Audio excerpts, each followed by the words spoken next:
Capes on the Couch podcast is for entertainment purposes only. Dr. Issues is a psychiatrist, but he is not your psychiatrist and does not have knowledge of your individual situation. For any personal mental health concerns, please consult your own healthcare providers.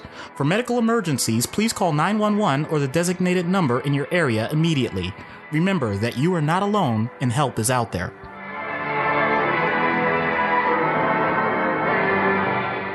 Hello and welcome to Capes on the Couch, where comics get counseling. I'm Anthony Sitko. And I'm Dr. Issues. This is issue number 39, and thanks to our patron Brian, has selected we cover the one, the only, the inimitable Sentinel of Liberty himself, Captain America. Yeah, he's okay. I cannot begin to describe how excited and scared I am to cover this episode. Scared because Captain America, there's so much of him. He's been around for decades, an extensive period of time. Very true. Very true. That he's undergone so much and been part of so many things. I think aside from maybe the Joker, we haven't had a character with this extensive length of backstory. Yeah, that's fair. We haven't had a character that's been around this long. And he means so much to so many people, first and foremost, myself included, because, and I've mentioned this once or twice before on the show, I have the Captain America shield tattooed on my shoulder blade. And I got that as a 30th birthday gift from my parents. They said, "What do you want? You're turning 30. What do you want?" And I said, "I want a tattoo." And they said, "Okay, what do you want the tattoo of?" And I made the decision. I said, "I want the Captain America shield on my left shoulder blade." Because I always said for years, if I got a tattoo, I would want it to be something that I would be willing to have on my body for the rest of my life. And also I would want it to be something that meant something to me and in a location that was symbolic. And so the shield is on my back on my left side because I'm always carrying the shield with me. And my left side is where my heart is.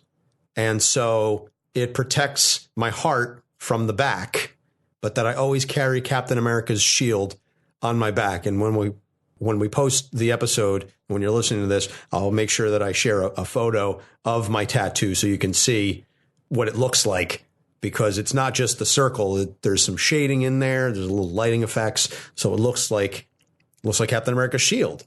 Cap is a character that means, as I said, a lot to a lot of people. And he means a lot to me personally because he is the ideal, and he always does what's right because it is the right thing to do. And he will always defend people. He will always stand up for the right thing. He will stand up for people who need protection, who need someone to stand up for. He is the ideal American. He is the ideal person, I think. And for a fictional character, I understand that there's a lot of projection to be placed on him, but Cap is what I try and strive to be like in my personal life in many ways. And you may laugh at me for wanting to be like a fictional character instead of wanting to be like a real person. But to me, the two greatest, I guess, idols in my life as far as who I would want to be like are Fred Rogers and Steve Rogers. So one real, one fictitious, but I think both of them very much encapsulate the ideal of what a person should be. So this episode, more than any of the other episodes that we've ever done, dare I say even Moon Knight, carries a very special meaning for me. It's interesting that you point out the relationship you have with the character, because I think I mentioned in a previous episode, if it weren't for the direct request of a patron, I don't think I could do this kind of episode. There are very few characters where I'll say that. Another one that I'll say right up front, people, is Superman. The reason why I have some difficulty with this from a philosophical standpoint is because of the things that Anthony mentioned. He's an icon, and he is considered the ideal. And to pathologize the ideal, if not done properly, can yield potential negative results, in my opinion.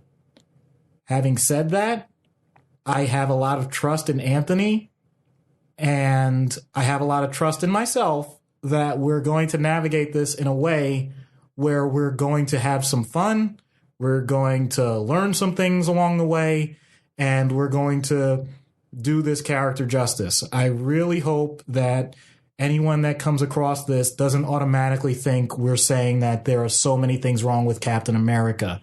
That is a fear of mine. I think the character's fantastic. I think what they do with him is fantastic. I don't always agree with the directions some of the stories go. Civil War. But the point still stands. I'm going to give this my best try.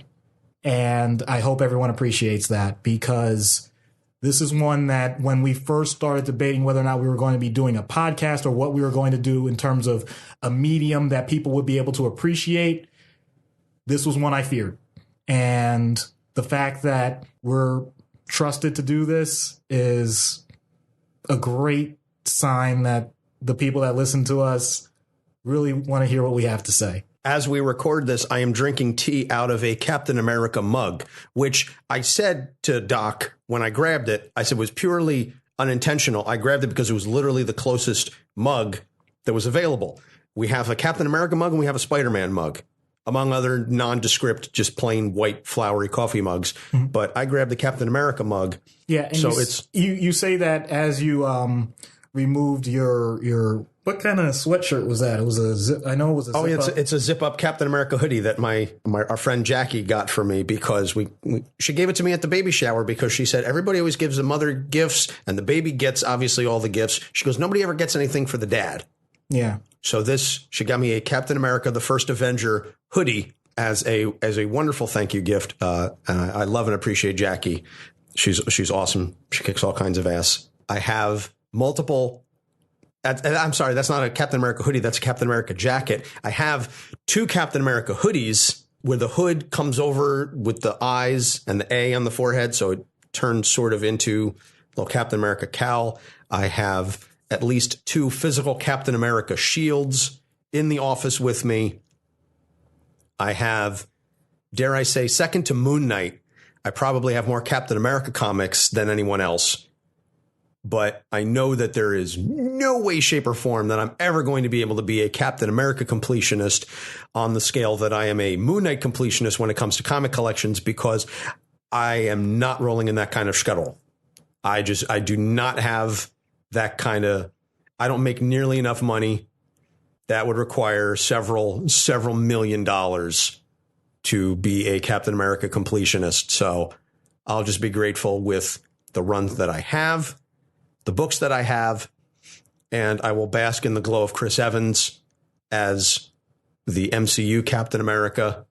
I know that Hannah and Brittany from Popcorn Psychology have a major thirst for him. They're constantly tweeting at him, which, why wouldn't you? Chris Evans is basically a human golden retriever, but he's also the perfect Captain America in live action. And I think I may have mentioned this earlier in the podcast and in a previous episode. When they first announced they were doing a Captain America movie way back in the day, I didn't think Chris Evans was a good choice. I wanted Paul Walker. Huh. And I am so glad to be proven wrong, because when they announced Chris Evans, I said he was Human Torch. He was not that good. And he was a good Human Torch. I thought he was a wonderfully cocky Johnny Storm in what were otherwise horrendous movies. Amen to that. But they weren't his fault. I thought he did a great job, but he is Cap. It just, the look, the way he carries himself, you fully believe that is Steve Rogers on the screen. And also, I'm not even going to be ashamed to admit it, the dude is just stunning to look at and has a body that I would kill for. That's fair. He's damn, son. Like, I know I went slack-jawed over Chris Hemsworth in a prior episode, but Chris Evans as well. Just now, I know why Hannah and Brittany are so thirsty over him. It's just, he's that awesome. I have nothing to add, so I won't even try. I didn't think you would. So before we get started, I want to give a quick shout out, as we always do, to another podcast. This week, it's one of Doc's choices, and we're going with Stacking Benjamins, which is not related to mental health or comics at all. Doc? No, but the way they approach things is very behavioral, and I have a personal reason why I'm suggesting this podcast. It's by Joe Saul-Sehy and an anonymous professional certified financial planner named OG for other guy.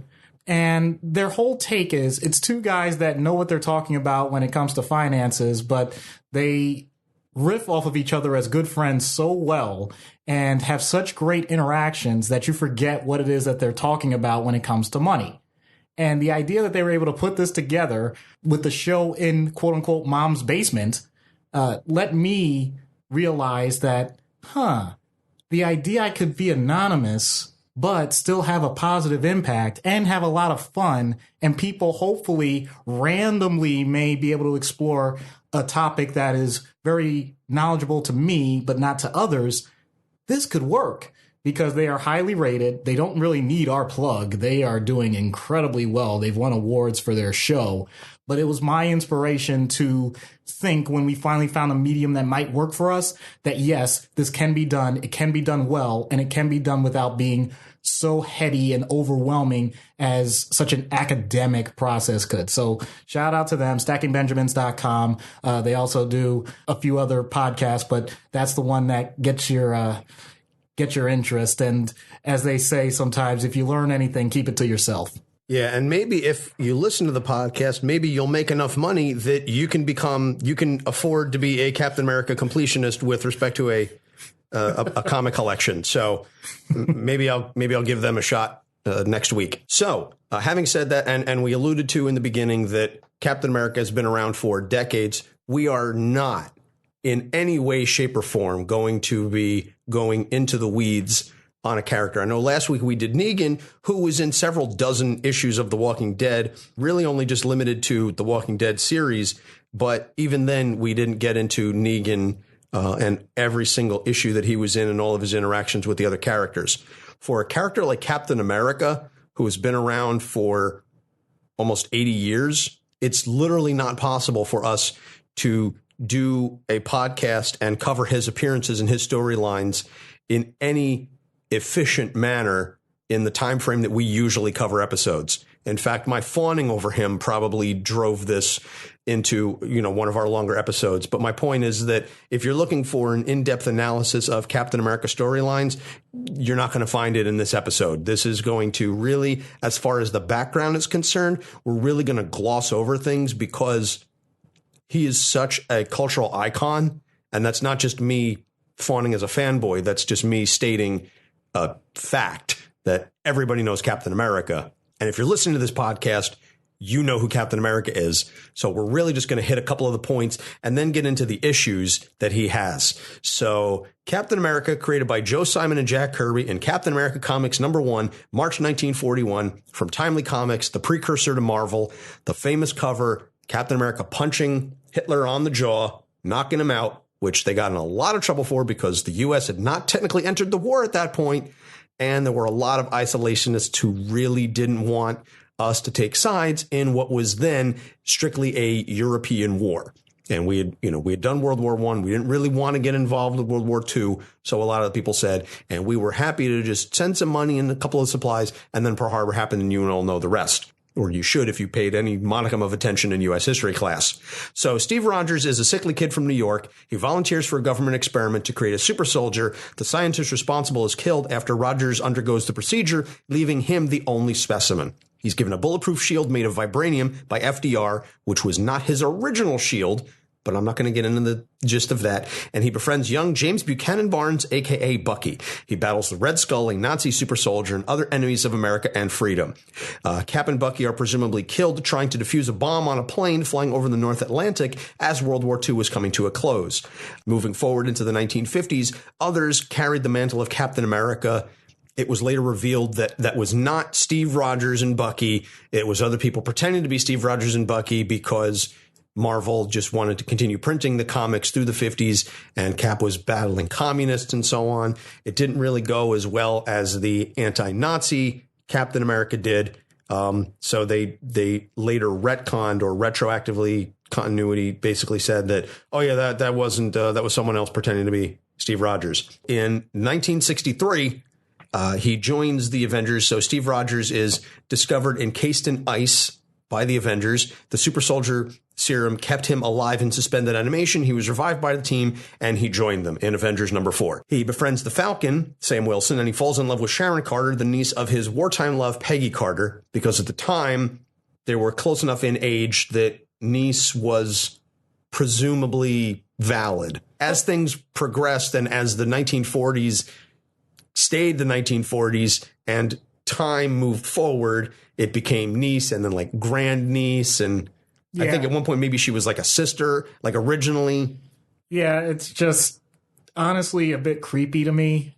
I don't know any other way to put it. And then during the 1970s, Steve becomes disillusioned with the American government based on a storyline that drew a lot of parallels and inspiration from Watergate. And he gave up the mantle of Captain America and became Nomad, a man without a country. He took up the suit once again when he realized that he could support the ideals without necessarily supporting the government. In the 1980s, he once again leaves Captain America behind when the government forces him to work for them, and he becomes known simply as the Captain. And John Walker becomes the new Captain America. They battle, and Steve resumes his title, and Walker becomes U.S. agent. In the Civil War storyline in the late 90s, early 2000s, Cap leads the anti-registration side against Tony Stark's pro-registration faction, and you can hear us talk a little bit more about Civil War in the Iron Man episode that we did. He orders his team to stand down after realizing the fight is costing too much. He gets shot by an assassin who's later revealed to be a brainwashed Sharon Carter and dies, but his body phases in and out of space-time until he's returned to the present by the Red Skull.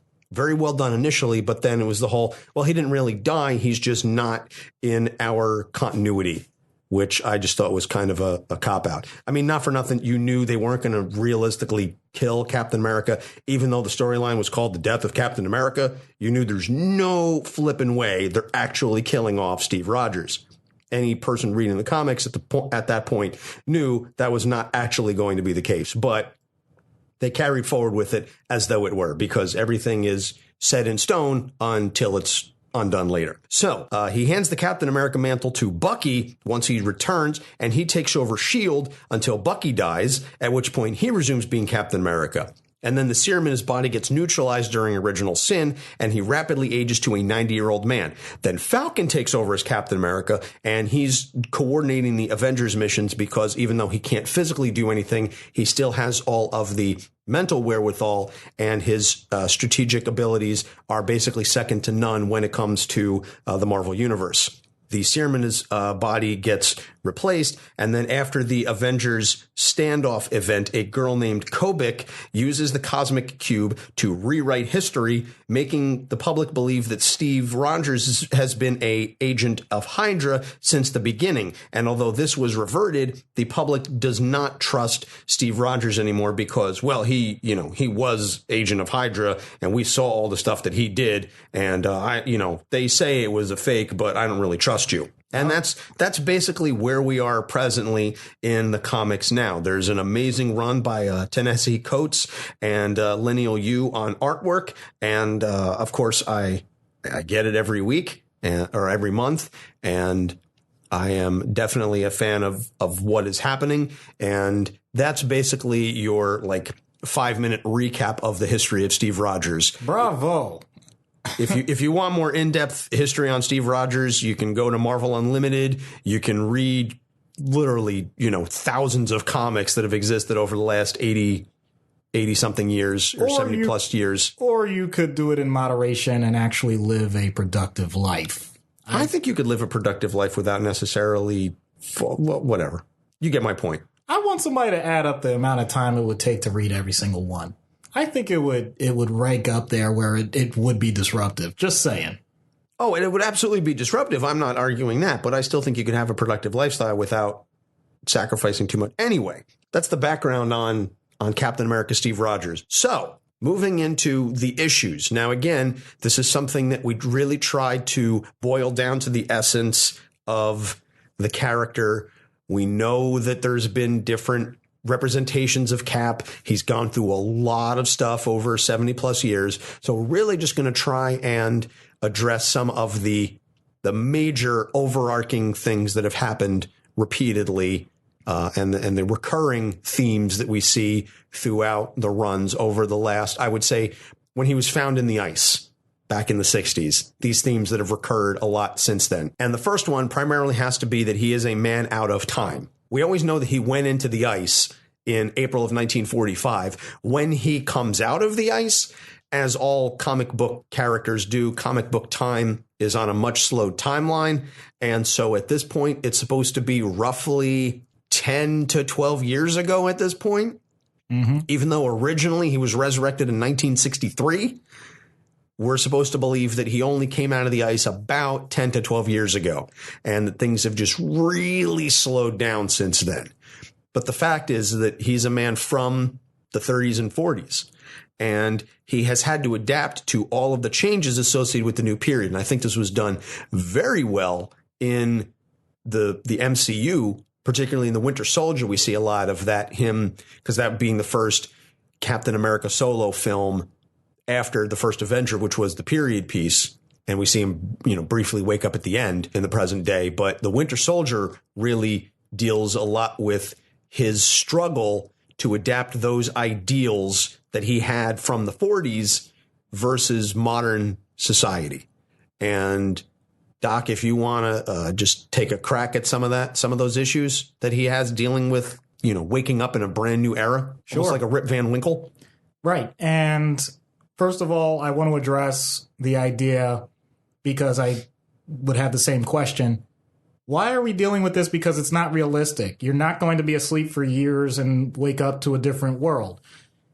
Two things. First, that's not quite accurate. We have had plenty of examples of people that have been in comas for prolonged periods of time. Even if it's not a matter of years, it's long enough that they recognize that things have changed. Second of all, it's not necessarily just about the time. It can also be about the place. Captain America is a soldier. There are plenty of people that have been deployed to different parts of the world, end up involved in conflicts, wars, whatever you want to call it, even if it's aid missions, and they come back to what they thought was their regular life, and things have changed. It can be the people around them that have changed. It could be the actual physical space. The best example I can think of is soldiers that are newly married, get deployed, and come back with their wife whom they left that was pregnant, and they come back and now they have a child. But they've been deployed for 1 or 2 years, and that child doesn't even know what they look like. They don't know anything about them, and therefore they don't have that connection. That's just an example. So this is not as far-fetched as it seems. What that means is the person is going to have a challenge at every front as to what their priorities are. Because we know over time, we have to look at what the people around us want, and we usually want something similar. If you're in one particular environment, I'll continue with the soldier thing because it's so pertinent to Captain America. You know what your regiment is. You know when you're supposed to wake up. You know when your training is. You know what your mission is. You know what your specific role is. And you have an estimate as to when that's going to end. Then you get brought back to civilian life, and none of those guardrails are in place. You're going to have to start to figure things out on your own. And because there usually is not a guidebook, to go back to Captain America specifically, he had people that were interested in what he could do, but nobody said, oh yeah, just read the person's guide to everything that's happened in the past few years. Before we started recording, you gave an example that someone had written down. The fact that if you took 1 second for every human being to act in sequence, it would take, 244 years? Yes, basically the notion, another podcast had tweeted the idea that there are 7.7 billion humans on the planet. If every single one of them took 1 second to do one thing, only one thing, and laid them end to end in sequence, that I do something for 1 second, Doc does something, and so on and so on, it would take 244 years to accomplish everything. But that's not how time and space and actions work. Every single one of us is acting from second to second, doing all of our things in parallel together. And therefore, they said every second carries 244 years worth of action. And I think just from a conceptual standpoint, that was absolutely mind blowing to think about that. That's how time and space work. And now expand that the last experience that you had along with everybody else is now decades apart in total, but in quantum levels and exponential levels, it's immeasurable. That's the type of thing that throws someone off, where they have to reevaluate what their value is, because our society, more so now than ever, is what have you done for me lately? And dun, dun, dun, dun, dun. Ooh, yeah. What have you done for me lately? Thank you for getting the reference, but also Sorry, I'm a huge Janet fan. I was also going to say, I think it's actually gone farther than that. I think we're anticipatory. What will you do for me next? That's how far we've come in terms of expectations on a day-to-day basis. Damn. There is such a pressure compared to previous generations to get things done quickly, to get things done efficiently, to get things done without the interference of others and without the need of others because of how technology works. The things that someone like Steve Rogers used to have to research about his enemy, he would have to go through maps. He would have to go through archives, physically searching for things. We have that in our pocket nowadays. So the amount of effort that you need to exert is no longer necessary. But for a person that's used to exerting that level of energy, that can make them question, well, what was the value of what I was doing in the first place? I've seen this said very well and much more eloquently than I could ever possibly say elsewhere, that we have not evolved to the point as a society and as a species that our technology has evolved to, because we are still stuck in almost an agrarian mindset with the technology that we have. And I've also seen it said, it's humorous, but the point stands. We have the greatest repository of human knowledge available at our fingertips at any given point, and we use it to post cat memes and argue with people. That's if you think, I mean, if you really, and I don't want to derail this entirely, but if you think about the fact that, like, I'm currently in right now, as we sit and record this, I am holding in my hand a miniature computer. My cell phone has more processing power than the computer that I took with me to college, which was not that far long ago, which even then had more processing power than it took to send the astronauts to the moon. And when you talk about that also in terms of size, the fact that you're holding that in your hand, as opposed to the computer that you take to college that may have had a few parts, as opposed to the entire rooms of... ENIAC. Right. The idea that things have changed that much. In previous episodes, we've done Vandal Savage. We've done Ra's al Ghul. The examples of people that were conscious for many of these changes that happened over time. And my focus at that point was saying they had some level of nostalgia bias, and that might make it difficult for them to adapt.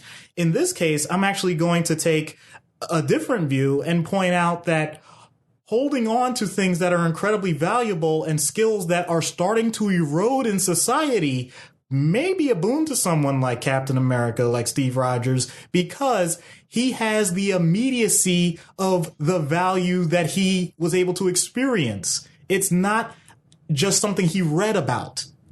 You don't have to do the back in my day kind of story to someone else. Back in my day, we learned cursive in school. They don't even teach that nowadays.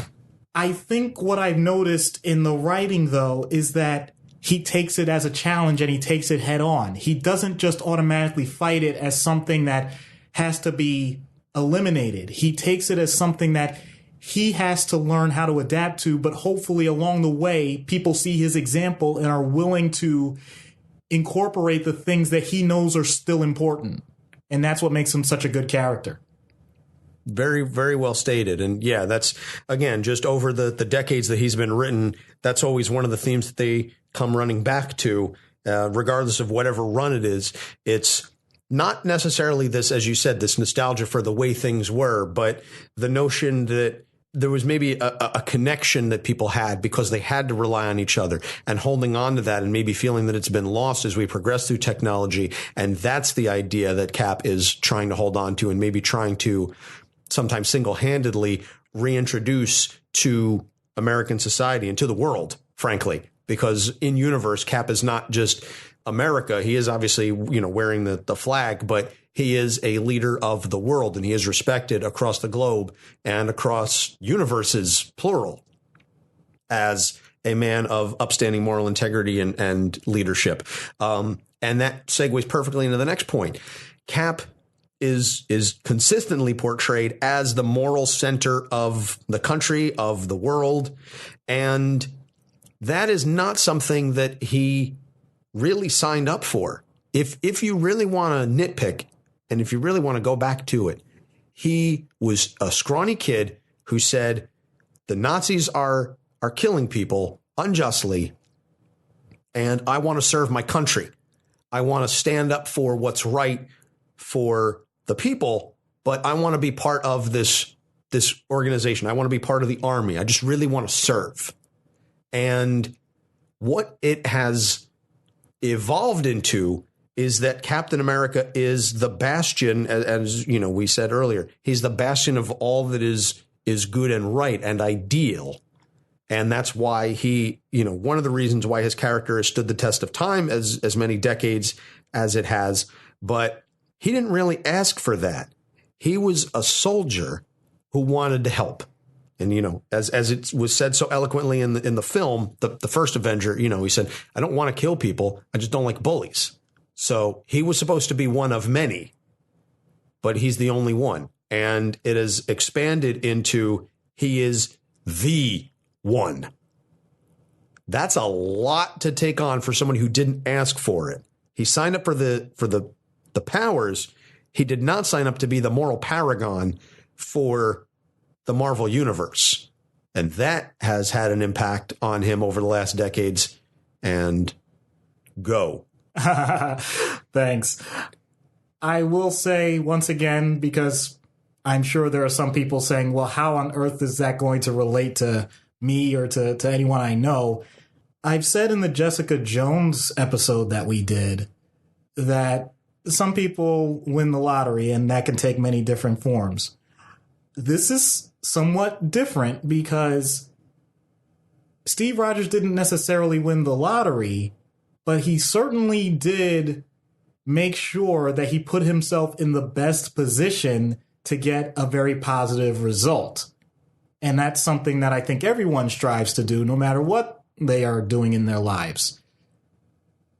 This is a situation of unexpected and overwhelming success.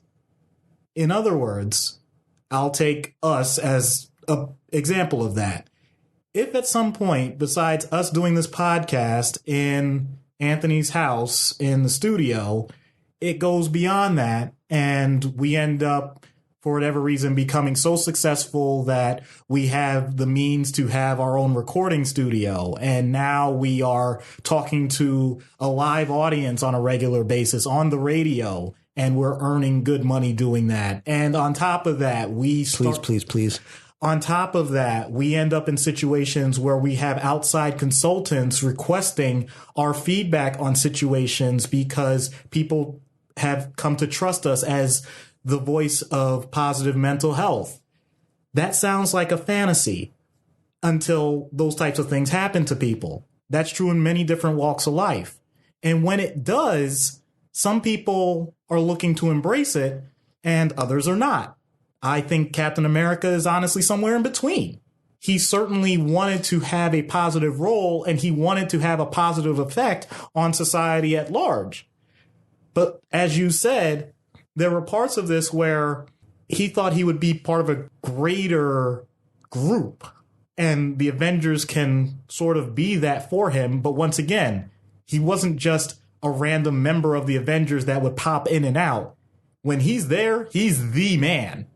And they respect him as the man. And I don't think it's a coincidence that in society at large, when people end up in positions of intense influence, I'm not talking about true automatic power. In other words, not necessarily a president or king or anything of the sort, but your voice is known to be one that when you talk, people listen and people follow, people act on, even if it's something that you consider to be an offhand comment.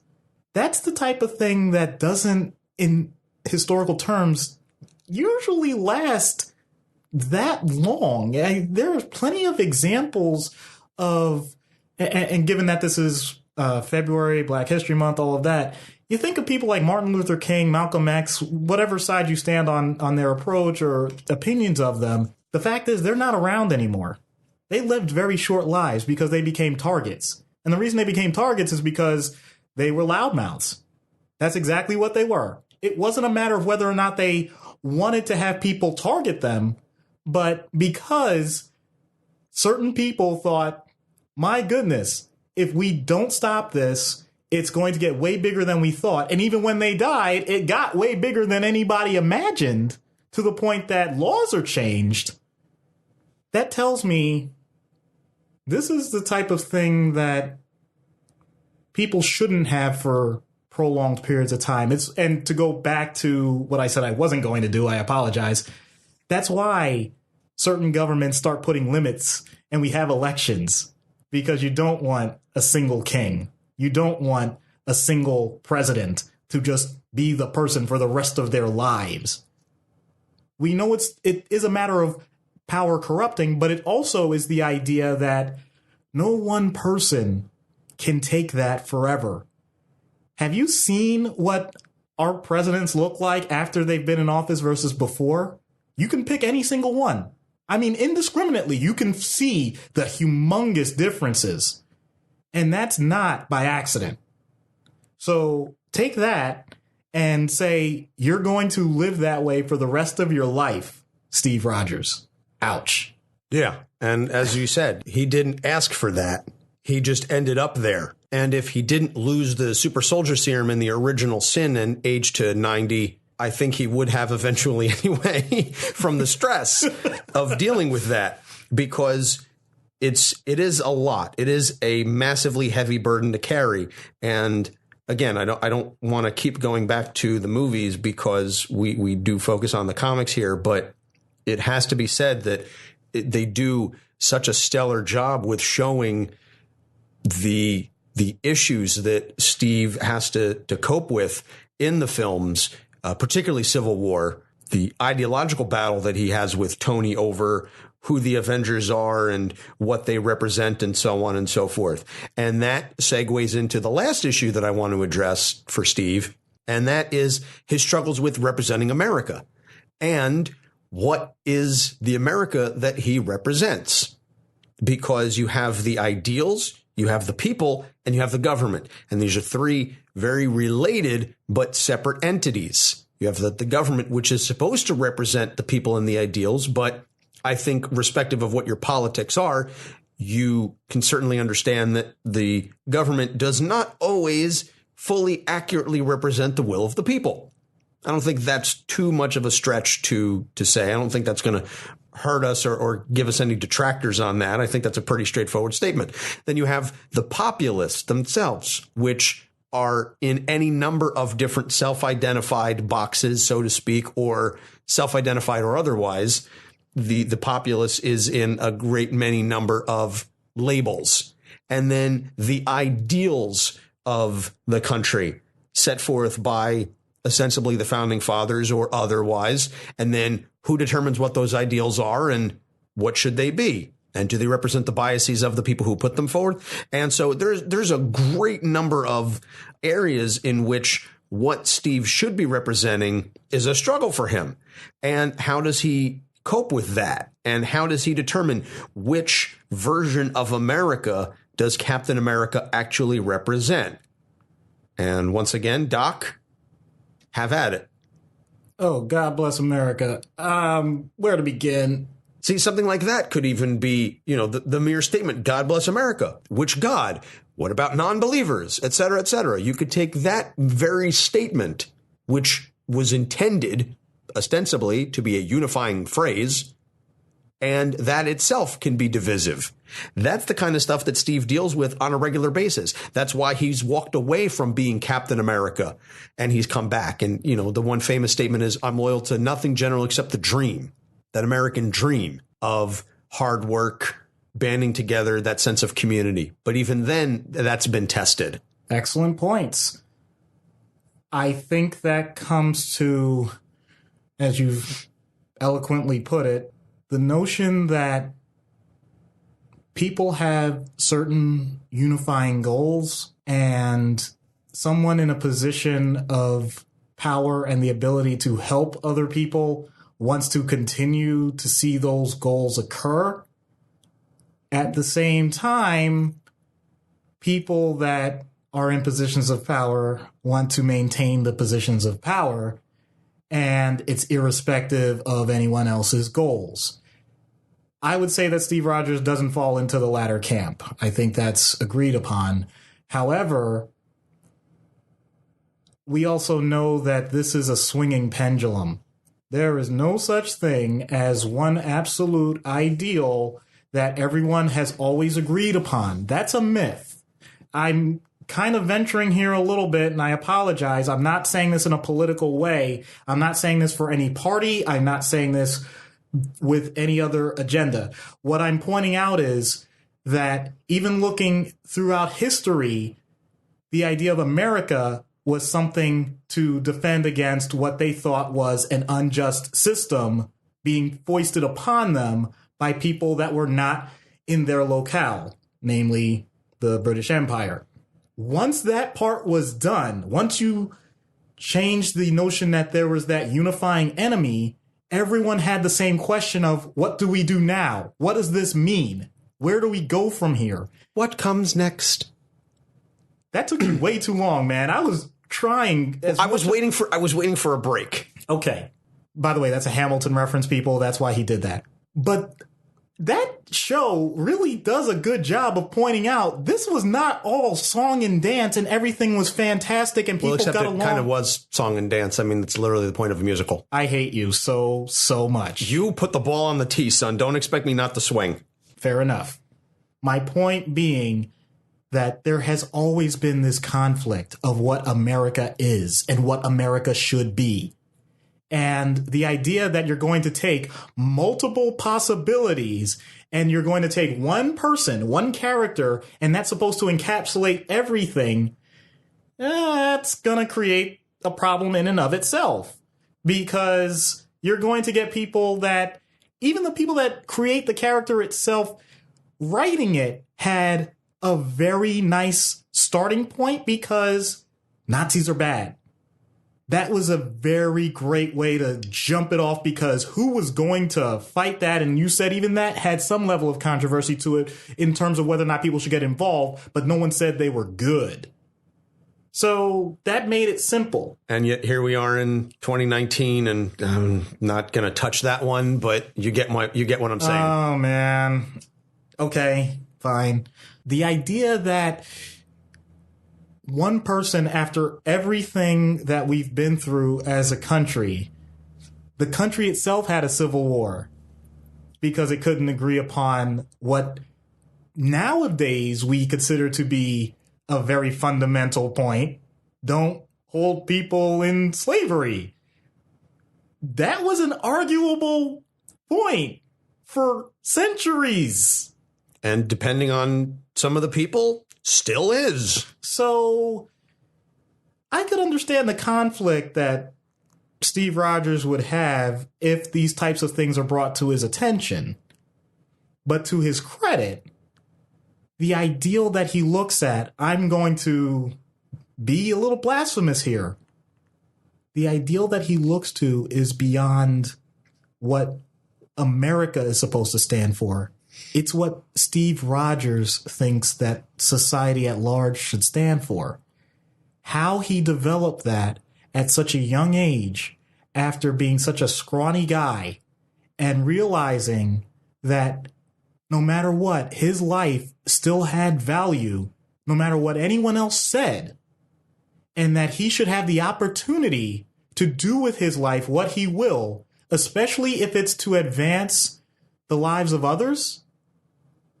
That is the ideal that he's always put forth. And I do think that's a strong American sentiment. I'm not saying that other countries don't have that, but the unique individualism of it is something that is strongly American. There are many cultures that don't appreciate that nearly as much as the United States does. That is something that is verifiable. And from that standpoint, I think he's been consistent. The speech that he gave to Spider-Man in Civil War has become amazing. Iconic. Exactly. And why is that? Because it was a person that is also considered a pretty strong bastion of things that are good in the Marvel universe. And he was conflicted and asked, what is it that I'm supposed to do? And Steve, without ever saying, by the way, be on my side, without saying that, gave the type of words that indicated, do what you truly think is right. And when other people are challenging you on it, as long as you hold that same feeling, that same conviction, then you go with that. Now, here's the thing, because I do want to address that, because as you said, that is a very iconic moment, and we'll post, share the link to it. I believe it was in one of the Spider-Man comics as a tie-in to the Civil War. That kind of mindset that I'm doing this because I know it's right, and therefore no one can judge me, or I shouldn't be taken aside for that. That is a mindset that a lot of very hurtful people have used for decades, if not centuries, but I sincerely know in my heart that what I'm doing is right. I am certain that many Nazis feel or felt at the time that what they were doing was really, truly right, and that they were going to do this, consequences be damned. That's how we ended up in the war in the first place. So I always find it very interesting that speech, which is very well done, J. Michael Straczynski wrote it, it's very well done, but that sentiment can be used for such negative purposes and can be used for a totalitarian government, can be used for a monarchy, an absolutist monarchy. There are so many ways that those words can be twisted and warped for nefarious purposes that I always find it interesting. And it was adapted in Civil War. It was referenced as part of Sharon's eulogy for Peggy, but that those words are always held up as, well, this, you have to do what's right. Yeah, but a lot of really messed up people thought a lot of really messed up things were right, and they did it with conviction. Very true. Very true. And I'm glad that you pointed that out, because I actually was going to do this next, but since you bring it up that way, it works even better. As long as you are looking to better others and what you're doing, first of all, because of my oath, we know the do no harm part. Sometimes that part gets lost in the idea that also do as much good as you can. And there's another part to this that Steve Rogers does pretty much more than any other character I can think of. Maybe Peter Parker comes close. He will examine what he's doing, and based on the results of his actions, will determine if he's still on the right path. He'll course correct. He'll actually take the time to consider, just because he has the conviction of an action, is the action itself still the right thing? If he's noticing that what he's doing is hurting those around him, he will take a different stance. He did that at the end of Civil War. He said, right, stand down, because it's not, too many people are getting hurt. We've lost the meaning behind the cause. And I think it was ham-fisted the way they did it, but I think that was an okay conclusion. What I would like to see in terms of a person making those course adjustments and responses, I'll admit it's beyond what Steve Rogers can do, and it's beyond what any one individual can do, is not have the people around them start calling them a flip-flopper or saying that they're too wishy-washy or being a traitor, because that's what ends up happening. Nationalism is something that can be an incredible unifying force for that particular nation. The interactions that they have with other nations can also be a very positive force, as long as there's still this underlying notion that we're coming to an equilibrium for a common good, as opposed to the idea of F you, get mine. What I happen to notice is that a character like Steve Rogers, because the name alone is Captain America, the character doesn't even get much play in other areas because you can't say America. And I think that's a disservice. So when he had a run of Captain Steve Rogers, I was hopeful that that could perhaps play out a little bit longer, because I think Steve Rogers, the person, is a great example for the world, regardless of if you put America in the name or not.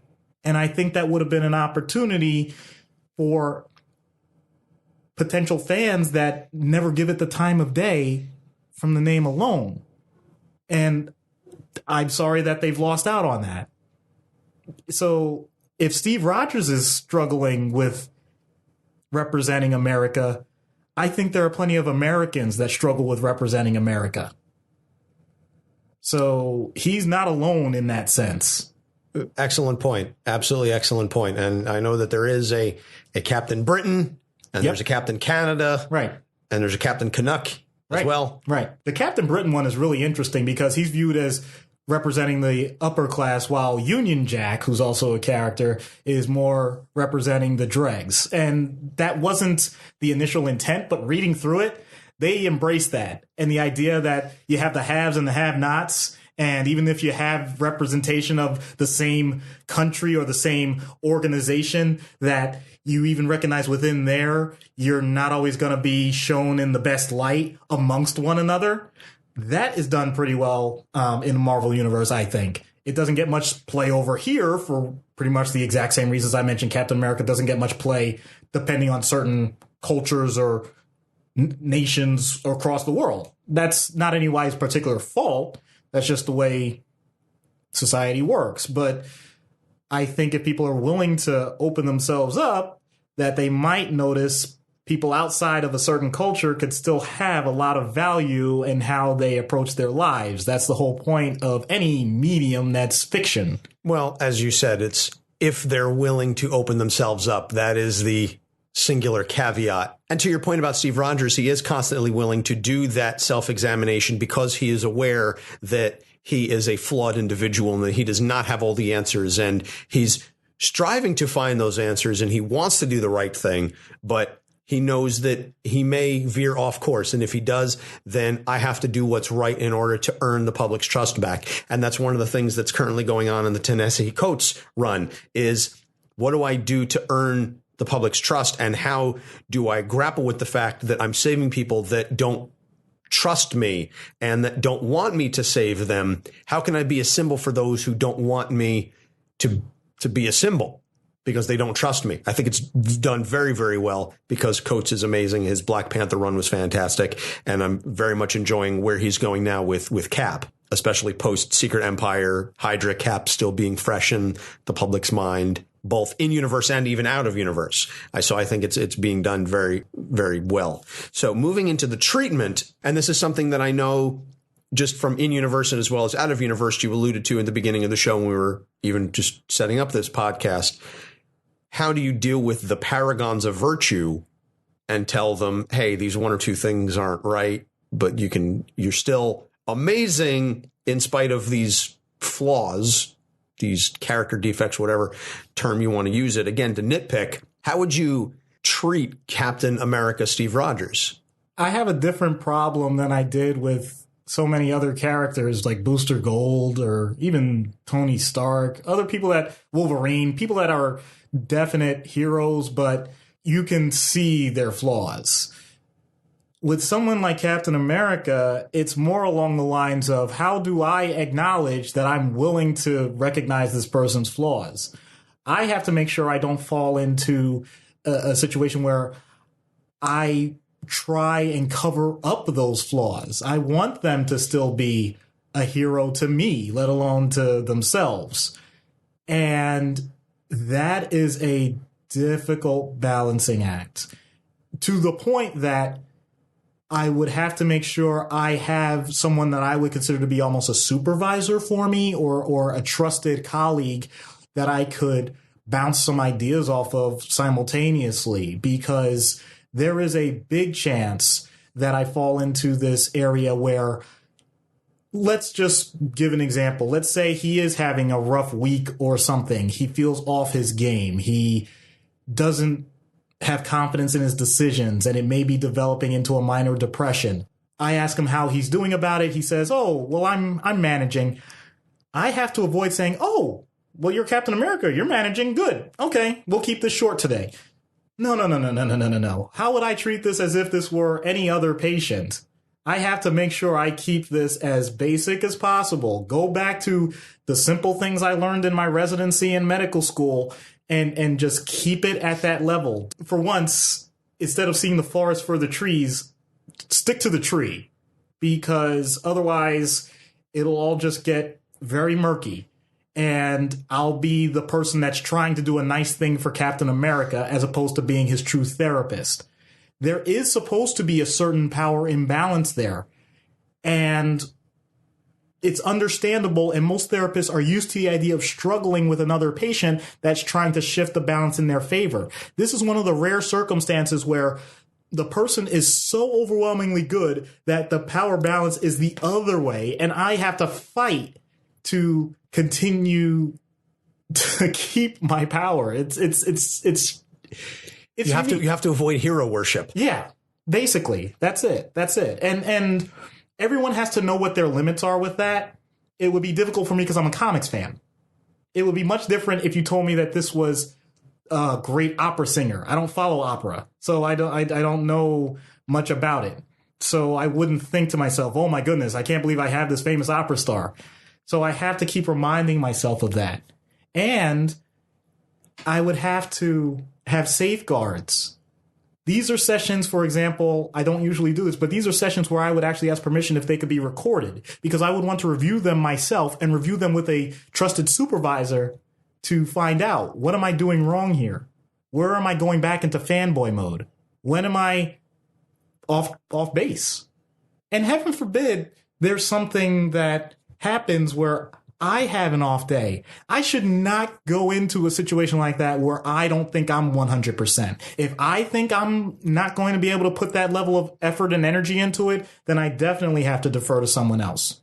I'm saying I have to handle this with kid gloves, because this is a person that, in theory, people think are absolutely perfect. I have to make this it's always confidential, but I have to triple my efforts to make sure that something like this remains confidential. Because I'll give an example.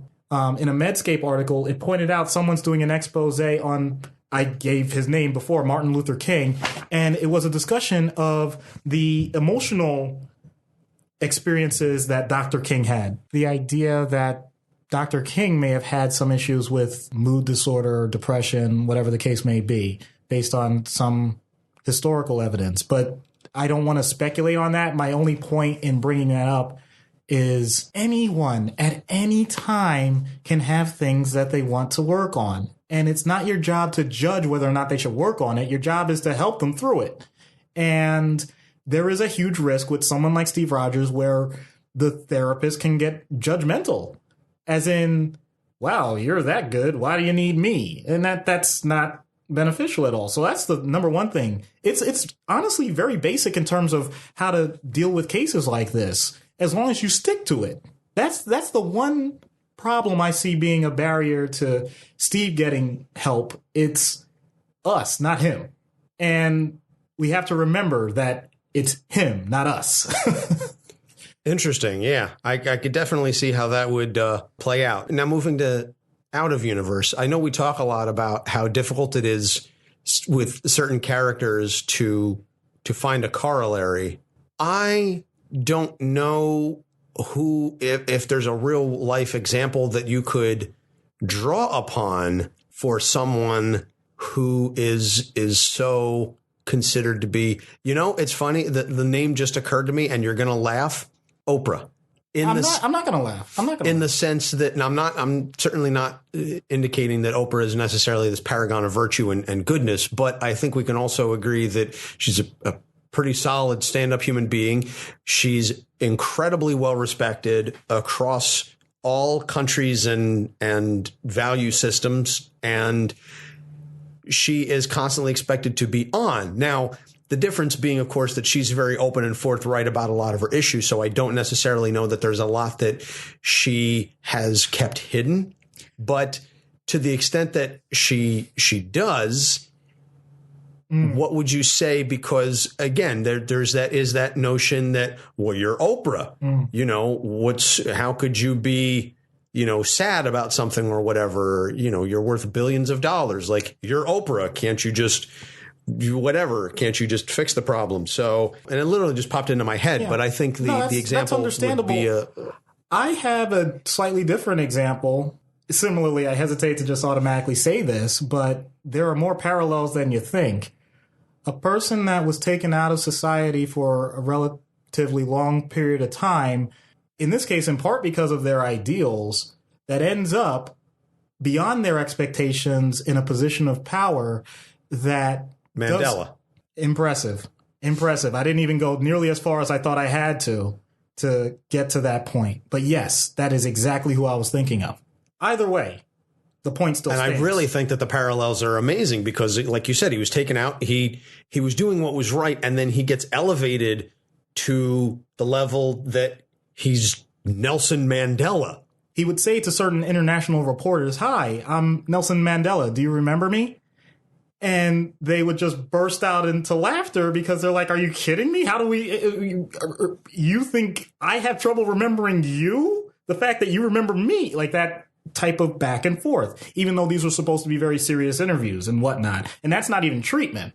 So I think that's a great example. In situations like that, once again, to be honest with you, I'm not sure I have anything different to say because the point still stands. I need to know from them, what is trying to really compact this? What is the one thing maybe that you think is the most frustrating thing you're dealing with right now? Something that you're struggling with, and let's get out the workbook. Like, I usually have enough of my own mental framework that I don't need a workbook in front of me. But just to keep me grounded enough that the person's going to get that result, I probably would use a cognitive behavioral therapy workbook. They do exist. You can get them on Amazon. I'm not advocating one over another. And we'd fill it out together about what their thought process was of the different situations and what the emotional responses are, and see what we could change in terms of that gap between the initial thought and the action or the emotional result. And I would just go back to basics like that, because the more I do that, the more I focus on the work itself as opposed to getting overwhelmed by the person. So that's the one thing I would say. And honestly, that isn't different. I would do the same thing with Steve Rogers, because anything else, he gets overwhelming. Not to mention some other basic things that I didn't think about until just now. Can you imagine who's coming in and out if someone like that is coming to your office? Where are you located? Because you don't want paparazzi there. You may have to deal with bodyguards for someone like that, and then they may get defensive about some of the things that the person may say and say you shouldn't tell them that, because they want to protect that person as well from private information getting leaked, because they have no reason to trust me any more than they would trust any other person in society. So then it becomes that struggle too. And heaven forbid they're involved in other family members that may want to know what's going on because they care about them. And they say, well, if you're going to someone, clearly something's wrong. What's wrong? And my job is to, once again, maintain that certain level of confidentiality unless that patient wants me to talk to certain people, in which case I am ceding some level of power because I wouldn't be able to access those other people unless they let me. So, boy, oh boy, you want to talk about walking on eggshells, I would equate this more like walking on eggshells that are in a vat of pudding and rusty nails. In other words, I'm not walking. I'm just trying to survive. Interesting. I like a lot of what you said there. I think it's a lot of things that we don't consider, especially the later stuff that you were talking about, all the additional issues that would have to be addressed. This is something that's actually more applicable because I just realized talking about this, most of the people listening to this probably aren't that level of celebrity or whatever. So how does this apply to you? Well, in a way it does apply because when I'm in an emergency room, I work for a hospital system. There once in a while will come a situation where they'll say, so-and-so is a VIP. And I don't know always what that means. That could mean they know someone in the administration in the hospital. That could mean that that's so-and-so's family member that I work directly with. Whatever it is, whenever I hear that, my goosebumps just come out all over because that tells me you expect me to change the level of care. And that's not fair to the person. I want to treat the person as well as I can anyway. You saying that adds a layer of complexity that's not going to benefit anyone, which is also why, and I don't think this is something that is universal. So fait accompli, like this is up to how anyone wants to handle it themselves. I usually recommend if you have a family member that needs medical attention and you know someone in the local hospital, go to a different hospital. Do not go to the same one, because when you do that, there is a risk that they are going to get different treatment, not necessarily better treatment. That is just a risk. Truth. I'm not saying that you have to do that. If you have the trust and the person is going to be treated the same way, fantastic. That's great. I'm glad you have that built-in support. I'm just saying I've seen it happen the other way, and I do want to give that as a risk factor. Very, very important, very key statement that just because it's different treatment doesn't necessarily make it better. I think that's a very valid point to make. Well, I think that there's a lot here. And there's a lot to address. So let's see what happens when we get Steve Rogers on Dr. Issues' couch.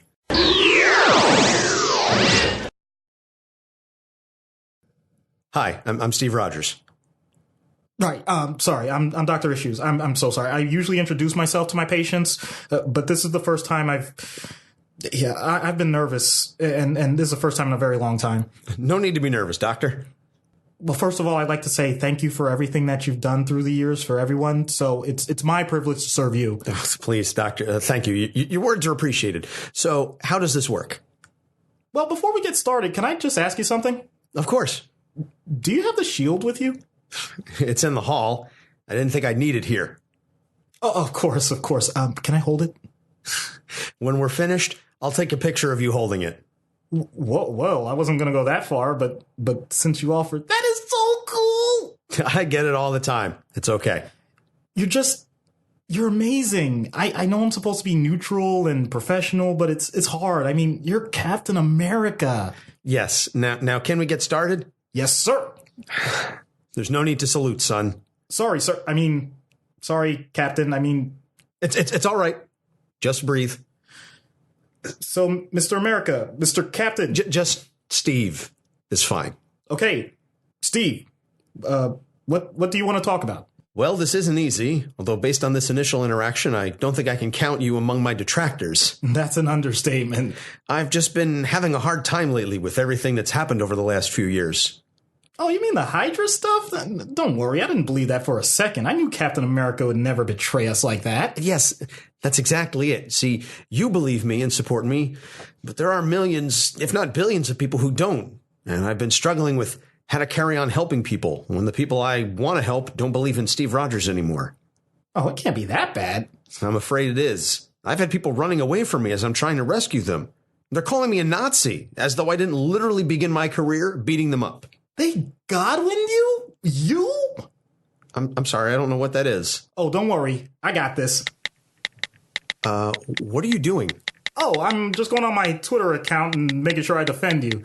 Hashtag Cap is for us. Hashtag not a Nazi. Are you supposed to be doing this in a confidential session? I didn't hit send. Delete. Oh, God. Okay, so anyhow, I'm wondering if I should find a different professional. no. I assure you, I'm acting in your best interest at all times, and I won't sell the photo on eBay with your autograph. That's a suspiciously specific denial. Okay, so oh my god. Okay, so now I'm done being overwhelmed. Let me ask you: do you have any personal supports during this difficult time? Well, there's Sharon. She still believes in me, I think. Excellent. And how often do you talk with her? Every day when I can. Wonderful. Do you think maybe this could be a group session with her? I mean, she may actually be a stabilizing force here, since I'll admit I'm kind of going overboard in my approach right now. I think I can talk to her about that. I'd also recommend keeping in excellent physical shape, but I'm sure you do that anyway. I mean, how much do you bench, man? I don't see how that's relevant right now. Right. Okay. Okay. Seriously, what about your sleep patterns, your appetite? You know, sometimes when people are stressed, those things go by the wayside. I sleep enough. I eat enough. Those things haven't really changed. Is there anything that you use as a specific coping mechanism? Well, usually I'm too busy focused on trying to save people or prevent some major catastrophe from happening to get too bogged down in my own thoughts. But when it's the saving people that's causing problems, you can understand my dilemma. You mean you don't get any downtime? I get a little here and there, but unfortunately it seems that there's always some grand event happening that requires my help or the Avengers' help. They seem to happen every few months, really. But you can't be at your humanity-saving best if you don't get an opportunity to recharge. That's just so sad. Doctor, are you about to cry? No. If I didn't know better, I'd say I take these situations in stride better than you do. Well, usually I do a good job, but I'm not sure what's happening here. I don't know either. I feel like part of this is me helping you as much as you helping me. That sounds accurate. Usually if I have something I need to emotionally or intellectually process, I have other professionals I can turn to. But I have the bastion of all that's supposed to be good in the world here with me, and I find out that they have their own problems. See? That's just it. You call me the bastion of all that's supposed to be good in the world. Well, I didn't ask for that position. I didn't ask for that kind of pressure. I know I volunteered for the experiment, but I wasn't supposed to be the only one. And I wasn't anticipating that I'd be placed on a pedestal by the whole world. I just wanted to do what was right and help defend the little guy. I know the world needs help and saving, and I know I'm not alone in that. I just wish sometimes I didn't feel like so much rested on my shoulders. I'm a super soldier, I'm not a superman. Then I can help. I just need to do it slowly. I need to do it in very small portions. Otherwise, all of my initial reactions will just repeat themselves. That's not beneficial to me or to you. I don't think it would be isolated to just me. So while this may not sound helpful at the moment, I think it's necessary. Just bear with me here. Hello, Steve Rogers. I'm Dr. Issues. Hello, Doctor. So I understand you have a heavy weight on your shoulders. Yes. Yes, I do. Well, I may not be able to remove the tons, but I think I can start with 1 ounce. No words, no questions, no requests, just silence for as long as you'd like. That sounds nice. What's that? It's an Avengers alert. Priority 1. Sorry, Doc. Looks like I'll have to take a rain check on that silence. Well, what about the photo? Can I hold the shield real quick? Sorry, she's coming with me. Next time, I promise. You know what? That's really good. You just set boundaries with me. That's great. And I don't get to put anything on eBay. Oh my God, you got to meet Captain America. Tell me what it's like. Did you smell him? What cologne does he wear? How big are his muscles? How much does he bench? What is he like? What shampoo does he use? What's his workout regimen? What does he eat? How does he sleep? What can I do? I need to be him. Please help me be him. That is all confidential information. I can't tell you how many buses he can bench press at once. I can't tell you that he's just a regular Head and Shoulders guy. I can't tell you that his favorite dinner is steak. I can't tell you that he doesn't like A1 except unless it's on the side with a little bit of mixed with ketchup. I can't tell you that he... Okay, I'm sorry. You lost me right there with the A1 and the ketchup because, frankly, that just, to me, sounds sacrilegious. So you don't think he's as good as you first thought, huh? Not if he puts ketchup and A1 together. First off, who the hell puts ketchup on steak? Secondly, if the steak is, a little bit of A1 is okay on the side. But the steak should be seasoned well enough on its own that you don't need the A1. If you're using A1, it means the steak itself is flavorless or has a bad flavor and isn't seasoned properly. Because I used to swear by A1, and you know this. Right. You remember, I used to swear by A1. Correct. Literally the point that I would wait to eat the meal until the A1 was brought to me. Yep. I don't do that anymore because my wife seasons the steak so beautifully, so amazingly, that it melts in your mouth. Just a little bit of butter. That's all you need. Well, I am so grateful that we have made this the gastronomic podcast. Yeah. And now I'm really flipping hungry. Well, you should be. We've been at this too long. Fair point. So let's wrap this up then. So that's going to do it for this week. Thank you, Brian, for suggesting Captain America. I wondered if at any point we were going to get to Cap and how we would handle it. Yeah. And I think as long as this episode has been, I think we've done a pretty solid job. I hope so. Of covering him. And I'm sure that there may come a point in which we revisit Cap, maybe in a more limited scope, maybe as part of just a given arc or a particular storyline. But for right now, I think that's we've done a pretty good job, and we didn't delve into the hero worship too much. Until the skit. Until the skit, yeah. But, that's for humor purposes. Next week, our other patron, Matt, our other president level patron, Matt, has suggested Frank Castle, the Punisher. Oh, well, at least I could say that we were going to get to that anyway. Holy cow. He's got a lot to deal with. But there's another character that's been not nearly in as many comics as Steve Rogers, but Frank Castle certainly has been in his fair share of comic events and moments. And he's got a lot to work on. And before they officially announced that the Punisher Netflix series has been canceled, we can talk about it. Although, like I said, maybe by the time this episode rolls around, it will be officially canceled. And then after the Punisher, we're going to do back-to-back Captain Marvels, Carol Danvers, and Monica Rambeau to tie in with the release of the Captain Marvel film. You can find all of our shows on our website, capesonthecouch.live. You can find us on social media, Facebook, Instagram, and Twitter at Capes on the Couch. You can check out our Patreon page. You can find our show on iTunes, Google Play, Stitcher, TuneIn, YouTube, iHeartRadio, and Spotify. Please like, subscribe, leave a positive rating, and we will read one on the show for our listeners because we appreciate our fans and everything that they do for us. Doc, before we head out, anything you want to add? Greatness only happens when the people around the great ones support them for it. I really hope that people like Captain America do exist because it would make the world a better place. Amen. Speak truth to that. I certainly do my best to live a little bit like Steve Rogers and Fred Rogers every day because God knows the world could use a lot more of them than we already have. For Doc Issues, I'm Anthony Sitko. Thank you so much for listening. We'll see you next week. Capes on the Couch podcast is for entertainment purposes only. Dr. Issues is a psychiatrist, but he is not your psychiatrist and does not have knowledge of your individual situation. For any personal mental health concerns, please consult your own healthcare providers. For medical emergencies, please call 911 or the designated number in your area immediately. Remember that you are not alone and help is out there.